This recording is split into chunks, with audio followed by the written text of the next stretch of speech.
ये भी जानना चाह रहा हूँ कि सरकार का ये जो कदम है कहीं ये दूसरा आपातकाल की ओर तो नहीं जा रहा है? अगर ऐसा होता है तो फिर क्या होगा? भाई आप बहुत लिबरल तरीके से बात कर रहे हैं। जा नहीं रहा है, आपातकाल से तो बहुत पहले से जाकर अब सीधा सीधा ये तो फासिज्म की तरफ जा रहा है। और जा नहीं रहा, फासिज्म की बहुत उच्चतम सीमा पर पहुंचने वाला है। वो कैसे? अरे फासिस्ट क्या करता है? फासिस्ट नेशनलिटी के नाम पर और किसी रेस के नाम पर सांप्रदायिक दंगे कराना और आपसी भाईचारे को खत्म करना, ये फासिज्म के पहले गुण हैं और वो खूब कर रहे हैं और ये अब और बढ़ाएंगे उसको।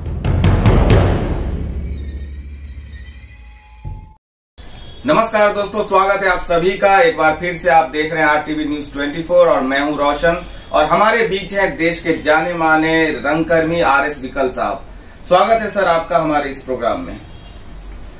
हम आपसे ये जानना चाहते हैं कि जैसा कि आपको खबर मिला होगा कि आज दिल्ली में देश के जाने माने पत्रकार जो काफी सम्मानित माने जाते थे उनको गिरफ्तार किया गया है इस अंदेशा में कि कहीं न कहीं उनका लिंक जो है चाइना से है, उनकी फंडिंग, उनके चैनल की फंडिंग चाइना से होता है। तो इस बारे में आपकी क्या राय है और क्या विचार है, हमें बताएं। पहली राय तो ये है, ठीक है, अगर किसी की फंडिंग है तो इंक्वायरी होनी चाहिए और जो भी दोषी है उसको सजा मिलनी चाहिए। लेकिन जो पूरी प्रक्रिया जो हम पीछे से देखते चले आ रहे हैं, हम जिस अघोषित इमरजेंसी में हैं, जो भी विरोध में है वही कल्प्रिट है, वही दोषी है। वो जो माल ले लेके भाग रहे हैं, विदेशों में जा रहे हैं, वो दोषी नहीं है। प्रांजल गुहा की मैं बात कर रहा हूं, उन्होंने रफाल डील के लिए इस देश के प्रधानमंत्री का नाम लिया, प्रूफ दिए, उस पर इंक्वायरी का क्या हुआ? हम ये नहीं कहते कि प्रधानमंत्री दोषी हैं, इंक्वायरी का क्या हुआ? ऐसे बहुत सी इंक्वायरीज हो रही हैं, उनका प्रतिशत में आप देखोगे तो रिजल्ट क्या निकला? सिर्फ विरोधियों के हैरेसमेंट के अलावा उसमें कुछ निकला नहीं है। तो इस आधार पर सभी का ये परसेप्शन है कि ये सिर्फ एक बदले की भावना से की हुई कार्यवाही है, क्योंकि ये लोग निडर और निर्भीक पत्रकार हैं। इनकी पृष्ठभूमि ये कहती है। आप अदालत में भी जाते हैं तो कहते हैं ना कि इस व्यक्ति की पृष्ठभूमि क्या है, क्या ये क्रिमिनल माइंडेड रहा है? तो आप पृष्ठभूमि भी तो देखते हैं ना। तो इन सभी पत्रकारों की पृष्ठभूमि है निर्भीक पत्रकार की। मतलब आपका कहना कि सरकार जो आरोप लगा रही है कि चाइना से इसका लिंक है, ये निराधार है?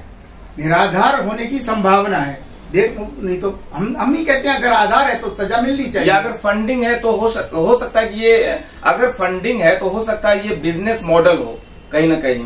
बिल्कुल हो सकता है, संभावनाएं ज्यादातर हैं कि ये बदले की कार्रवाई, ऐसा कुछ नहीं निकलेगा। हम भी तो देखते हैं। नहीं, मेरा मतलब वो नहीं है। मेरा ये कहने का मतलब है कि मैंने जहां तक सुना है कि ये जो न्यूज क्लिक उनका चैनल है, उसके इन्वेस्टर हैं जो अमेरिका में रहते हैं। उनका कुछ बिजनेस है, लेकिन आरोप ये है कि उनका चाइना से लिंक है। तो कोई ना कोई बिजनेस तो कर ही सकता है, चाहे वो चाइना से करे या अमेरिका में बैठ के करे। दुनिया के लोग चाइना से बिजनेस कर रहे हैं। जी, तो इस तरह से आरोप लगाना कि जो इन्वेस्टर है उसका चाइना से बिजनेस होता है, तो हमारे समझ से भी गलत है। तो आप क्या कहते हैं इस बारे में? बिल्कुल गलत है, हमारी समझ से भी गलत है। देखिए, इस पर पहले भी कार्रवाई हो चुकी है, कुछ मेरे ख्याल से निकला नहीं, अब निकलेगा तो देखते हैं जैसे क्या कि निकलेगा। जी, जैसे कि मेरा चैनल है और कोई बिजनेसमैन जो चाइना में बीजिंग में बैठा है, शंघाई में बैठा है, वो कहता है कि मैं आपके चैनल में इन्वेस्ट करना चाहता हूँ, फायदे का सौदा है, बिजनेस व्यापार सब करना चाहते हैं, तो सरकार क्या आरोप लगा देगी कि ये चाइना से लिंक्ड है? फिर ये ग्लोबलाइजेशन और लिबरलाइजेशन है कहीं न कहीं वही। और सीधे सीधे जो धाराएं लगाई जा रही हैं वो तो सीधे सीधे यूएपीए की लगाई जा रही है, जो कि नॉन अवेलेबल है। इसका मतलब है कि ज्यादा से ज्यादा सफरिंग दी जाए और टेरर क्रिएट किया जाए। ये एक किस्म का स्टेट टेरर है। टेररिज्म बाहर से आ रहा है, टेररिस्ट बाहर से आ रहा है, उसका भूत खड़ा करते हैं। अरे आ रहा ठीक है, लेकिन अंदर वाले टेररिस्ट को भी तो देखना पड़ेगा कि अंदर किस तरह का टेरर क्रिएट किया जा रहा है। देखिए, अभी तो पुरानी पेंशन के लिए धरना लोग दिल्ली में दे रहे हैं। जी, ठीक है। 2 अक्टूबर को इतना विशाल प्रदर्शन हुआ है, मैं भी गांधी का। जी, काफी जनसैलाब बिल्कुल सड़कों पे देखने। हाँ, और बिहार में किसानों ने फिर आंदोलन शुरू कर दिया है। इतना बड़ा दबाव है उस रिएक्शन में, इनको कुछ ना कुछ बवाल करना है, लोगों का ध्यान दूसरी तरफ डालना है और अपना जो भी इनका एक तरीका है, ईडी, ये स्कैंडल, रेड, उससे एक तरीके से लोगों को डिमोरलाइज करना, पर ऐसा होगा नहीं। अभी देखिए, अभी पटना में आज ऑल इंडिया पीपुल्स फ्रंट की तरफ से एक बहुत बड़ा प्रदर्शन हुआ इन्हीं पत्रकारों के समर्थन में। एक्चुअली में वो पत्रकारों का समर्थन नहीं है, वो है इस क्रूर फांसीवाद का विरोध कि आप बदले की भावना से ये काम कर रहे हैं, उस बात का विरोध हो रहा है जिससे कि डेमोक्रेटिक वैल्यूज डिस्टॉर्ट हो रही हैं लगातार। तो इस फांसीवाद को रोकने के लिए सब लोग इकट्ठा हो गए और इस बात का उनको डर है और वो घबराहट में ये सारे काम लगातार कर रहे हैं और भी करेंगे। सर, मैं ये भी जानना चाह रहा हूँ कि सरकार का ये जो कदम है, कहीं ये दूसरा आपातकाल की ओर तो नहीं जा रहा है? अगर ऐसा होता है तो फिर क्या होगा? भाई, आप बहुत लिबरल तरीके से बात कर रहे हैं। जा नहीं रहा है, आपातकाल से तो बहुत पहले से जाकर अब सीधा सीधा ये तो फासिज्म की तरफ जा रहा है और जा नहीं रहा, फासिज्म की बहुत उच्चतर सीमा पर पहुंचने वाला है। वो कैसे? अरे, फासिस्ट क्या करता है? फासिस्ट नेशनलिटी के नाम पर और किसी रेस के नाम पर सांप्रदायिक दंगे कराना और आपसी भाईचारे को खत्म करना, ये फासिज्म के पहले गुण हैं और वो खूब कर रहे हैं और ये अब और बढ़ाएंगे उसको।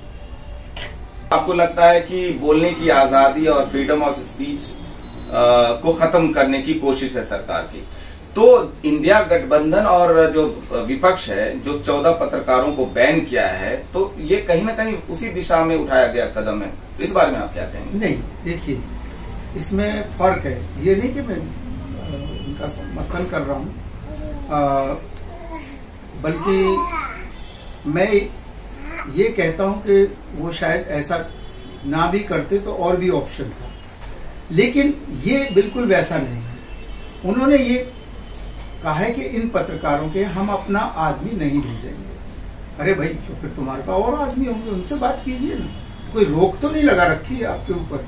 देखिए, जिन लोगों का ये उन्होंने बहिष्कार किया है, उन लोगों को भाई हम भी जानते हैं और हम भी ये मानते हैं कि वो बिल्कुल बिल्कुल एकदम प्रो सरकार काम करते हैं। कभी उन्होंने आलोचना की? अगर आप प्रो सिर्फ मेरे पक्ष की या विरोध की बात करते तो मैं क्यों आपको इंटरव्यू दूंगा? ये अधिकार तो मेरे पास होना चाहिए ना कि मैं इंटरव्यू दूं या ना दूं। जी बेशक। इस मेरे अधिकार को क्यों आप छीन रहे हैं? तो ये उनका अधिकार है कि भाई हम उस पत्रकार के यहां नहीं जाएंगे, तो ये तो उनका भी अधिकार है ना, तो इसमें कोई बुराई नहीं है, लेकिन दूसरा रास्ता भी हो सकता था। तो सर, आज जिन पत्रकारों को गिरफ्तार किया गया है, जिनमें अभिषा शर्मा, उर्मिलेश, भाषा सिंह और अनिदो चक्रवर्ती हैं, आप इनकी पत्रकारिता को किस तरह से देखते हैं? क्या इनकी पत्रकारिता जनहित में था? देखिए, मैं सभी को फॉलो नहीं करता रहा हूं, लेकिन उर्मिलेश और अभिषा को मैंने बहुत फॉलो किया है। ये सभी बिना तथ्य के इन्होंने कभी कुछ कहा नहीं, जो मेरी नजर में तो नहीं, और तथ्य भी ऐसे के जिनसे हम पूर्ण सहमत रहे। कई बार पता लगता है कि ये तथ्य पता नहीं उतने ठीक है भी कि नहीं है, तो आदमी खोज भी करता है, लेकिन उर्मिलेश और अभिसार की जो तथ्यात्मकता है वो हमारे लिए तो बहुत विश्वसनीय रही है और बिल्कुल जनमुखी लोग हैं। ये जनता के पक्ष के लोग हैं। ये सत्ता कोई भी हो उसका विरोध करने वाले लोग हैं, अगर वो गलत है तो, जहां भी गलत है। और यही पत्रकारिता का स्तंभ होने का एक सद्गुण है। नहीं तो फिर पत्रकारिता को हम चौथा स्तंभ क्यों माने, मीडिया को? तो ऐसे लोग जो उसको पूरी तरह से जस्टिफाई करते हैं, उनको आज आप इस तरह से उनका असैसिनेशन करेंगे और मीडिया अपने आप से ही मीडिया ट्रायल कर रहा है।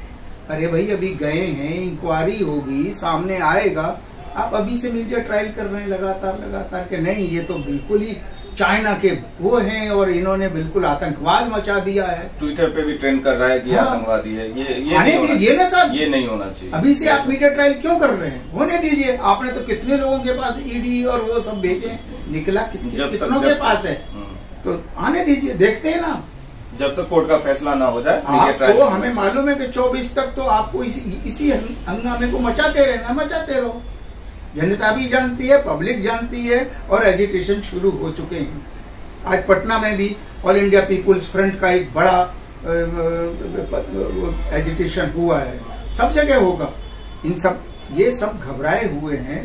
देखिए, जातीय जनगणना हुआ, वहाँ पुरानी पेंशन स्कीम का धरना हो रहा है, किसानों का धरना हो रहा है। तो ये सब इससे बौखलाए हुए हैं। जैसे आपने प्रश्न किया कि इन पत्रकारों को जिन पे ये गिरफ्तारी हो रही है या दबाव डाला जा रहा है, उनको कितना जानते हैं? एक नाम मैंने और है इनमें, प्रांजल गुहा का नाम भी लिया जा रहा है।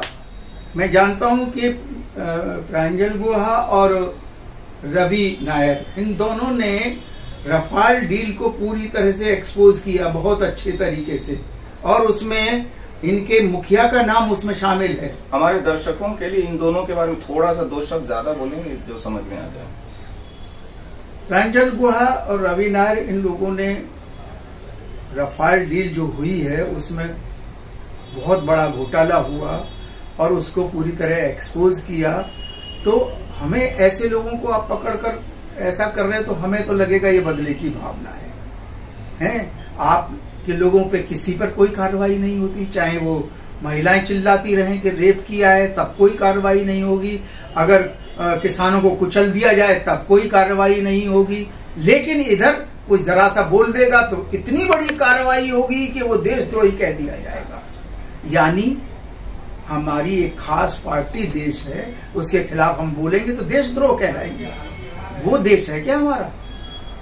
और नहीं, बात रह गई थी कि आप कितना करीब से जानते हैं, हम इस बात पे थे। ये मैं देखो, पत्रकारों को करीब से जानने का मतलब यही है कि उनकी पत्रकारिता करीब से जानने का मतलब ये नहीं कि हम उनकी फैमिली बैकग्राउंड जाने, वो क्या खाते हैं, क्या पीते हैं, नहीं, उससे हमारा पत्रकारिता किस तरह की रही है हम नहीं जानते, लेकिन उनकी पत्रकारिता को जानते हैं कि वो वैल्यूएबल पत्रकारिता करते रहे, उनको फॉलो अप करते रहे। जी हाँ। तो ये थे देश के जाने माने रंगकर्मी RS विकल साहब। आप सभी का बहुत बहुत शुक्रिया इस प्रोग्राम में बने रहने के लिए। जय हिंद, जय भारत।